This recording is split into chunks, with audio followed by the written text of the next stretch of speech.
কোনো পশু যদি অসুস্থ হয় তাকেও তো ডাক্তার দেখানো হয়, আর আমাকে হয়তো তারা মৃত্যুই কামনা করেছিল আমার। আমি মেঘলাকে কোনো মতে বললাম, অনেক ক্ষুধা পেয়েছে, একটু খেতে দিবি? আমার ক্ষুধার কথা শুনে মেঘলা বলল, দেখি ঝুটা কিছু আছে কিনা। মেঘলার কথাটা শুনে বুকের ভিতরটা মুচড়ে উঠল। আমি আজ এত অবহেলিত, সব ওই নুসরাতের জন্য। একটু পর মেঘলা একটা প্লেটে কিছু ভাত, সাথে আলু ভর্তা আর ডাল দিয়ে গেল। ক্ষুধার তাড়নায় দেখার সময় ছিল না কেমন ছিল খাবারগুলো, তবে খাবারগুলো কেমন টকটক লাগছিল। এইভাবেই চলছে আমার দিন। একদিন রাতে খাবার খাইতে বসছি, এমন সময় আব্বু এলো রুমে। আব্বু বলল, রাফি প্লিজ তুই আমাদের মুক্ত কর। তোর জন্য এলাকায় যে সম্মান ছিল তা তো অনেক আগেই চলে গেছে। এখন অন্তত ঘরের শান্তিটুকুটাও কেড়ে নিস না। রাতে ঘুমানোর সময় বাবার বলা কথাটা চিন্তা করতে লাগলাম। আসলেই তো আমি তো শেষ হলাম নুসরাতের জন্য, সাথে বাবা মায়ের সম্মানও শেষ করে দিলাম। এবার তাদের মুক্ত করে দিব। যেখানে নুসরাত আমায় ছেড়ে অন্যের সাথে খুব ভালোভাবেই সংসার করছে, সেখানে আমি উল্টো। আমি আর এই বাড়িতে কাউকে আমার মুখ দেখাবো না, কিন্তু যাবই বা আর কোথায়? যেখানেই যাই, তবে আমি আমার জীবনের এই 2 বছরের গল্পটা পাল্টাতে চাই। রাতে আব্বু আম্মুর জন্য একটা চিরকুট লিখলাম, বাবা আর আম্মু আজ থেকে তোমরা মুক্ত।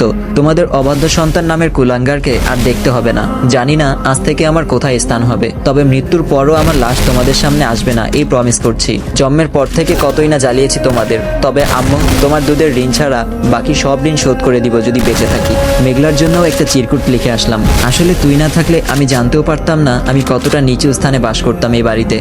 আর হ্যাঁ, আজ থেকে এই নেশাখোরটাকে আর দেখতে হবে না তোকে। ভালো থাকিস, আর আব্বু আম্মুকে একটু দেখে রাখিস।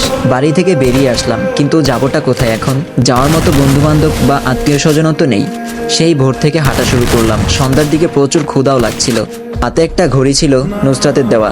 ভাবলাম এটা বিক্রি করে কিছু খেয়ে নেই, কিন্তু নুসরাতের এই স্মৃতিটা কিছুতেই হারাতে চাচ্ছিলাম না। তাই আর কি না খেয়ে বসে রইলাম।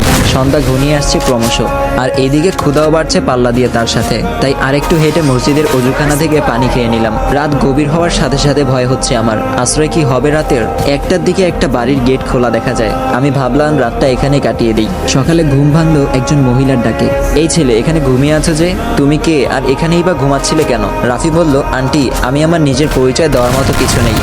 রাত অনেক হয়ে গিয়েছিল, আর থাকার জায়গা ছিল না। পেটে অনেক ক্ষুধা থাকায় এখানে ঘুমিয়ে পড়েছিলাম। Sorry aunty. এই বলে আমি হাঁটা শুরু করলাম, তখনই পেছন থেকে ডাক আসলো আবার।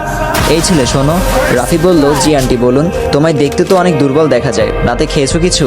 রাফি বলল, না আন্টি, এখন কোনো জায়গা থেকে পানি খেয়ে নিব। আন্টি বলল, পানি খেলে কি আর ক্ষুধা যায়? চলো আমার সাথে খেয়ে নিবে। রাফি বলল, আন্টি রাতের আধারে আপনার বাড়িতে থেকেছি, এর জন্য আমায় কথা শোনাননি, এতেই আমি কৃতজ্ঞ। আন্টি বলল, এই বেশি কথা না বলে চলো খেয়ে নিবে। পেটের ক্ষুধার কাছে শেষ পর্যন্ত আমাকে হার মানতেই হলো। আর কিছু না বলে ওনার পিছু পিছু বাসার ভিতরে ঢুকলাম। ভিতরটা বেশ সুন্দর। একটু পর আমায় খেতে দিল আন্টি। ক্ষুধা অনেক থাকায় প্লেটে সব খেয়ে আমি আন্টির দিকে তাকালাম। আন্টি বলল, বসো, আমি আরও নিয়ে আসছি। খাবার খাওয়ার পর আন্টি বললেন, বাবা তুমি এখন কোথায় যাবে? রাফি বলল, আন্টি জানি না কোথায় যাব। তুমি কি কাজ করতে পারবা? রাফি বলল, কেমন কাজ আন্টি? এই ধরো আমাদের বাসায় অনেক কাজই থাকে, তুমি কি করতে পারবা? রাফি বলল, হ্যাঁ আন্টি পারবো। আপনি শুধু আমায় খেতে আর থাকতে দিলেই হবে। আন্টি বলল, পাগল ছেলে, কাজ করলে খাওয়া আর থাকা ছাড়াও বেতন দিব। রাফি বলল, ঠিক আছে আন্টি, আমি আপনাদের সব কাজ নিজের পরিবার মনে করে করব। মনে করার কি আছে, আজ এখানে ঠাই না হলে আমার যে না খেয়ে মরতে হতো। আচ্ছা আন্টি, আপনি কি একাই থাকেন এই বাড়িতে? আন্টি বলল, না, আমার সাথে আমার মেয়ে সোহানা থাকে, ও নানু বাড়ি আছে, আগামীকাল আসবে। রাফি বলল, আর আঙ্কেল? আন্টি বলল, তোমার আঙ্কেল গত 2 বছর আগে আমাদের ছেড়ে ওপারে চলে গেছে।